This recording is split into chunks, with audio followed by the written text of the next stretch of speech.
இந்த ஐப்பசி மாதத்தை துலா மாதம்னு சொல்லுவாங்க. துலா மாதத்தில் காவிரியில் நீராடுறத துலா ஸ்நானம்னு சொல்லுவாங்க.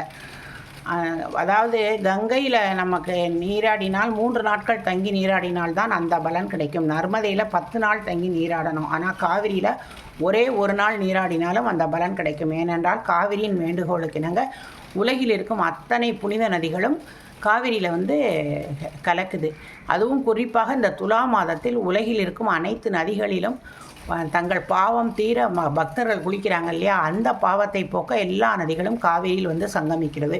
காவிரி உற்பத்தியாகவும் தலை காவிரியிலிருந்து கடை காவிரி வரைக்கும் இருக்கக்கூடிய காவிரியில் நீராடலாம். முதல் நாள் நீராட வேண்டியது திருப்பராய்த்துறை அப்படிங்கிற இடத்துல இருக்கக்கூடிய காவிரி. இந்த காவிரி படித்துறையில் நீராடி சிவத்தலமான திருப்பராய்த்துறை நாதரை வழிபாடு செய்யணும். தேவார பாடல் பெற்ற தலம்.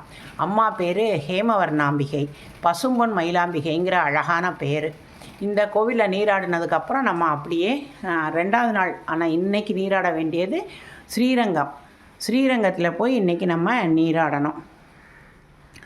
ஸ்ரீரங்கத்தில் அகண்ட காவிரி ஓடுது. அங்கே போய் அம்மா மண்டபத்தில் அங்கே ஸ்ரீரங்கத்தில் நீராடி ரெங்கநாதரை தரிசிக்கணும். ஸ்ரீரங்க ரெங்கநாதரின் பாதம் வந்தனம் சொல்லடி.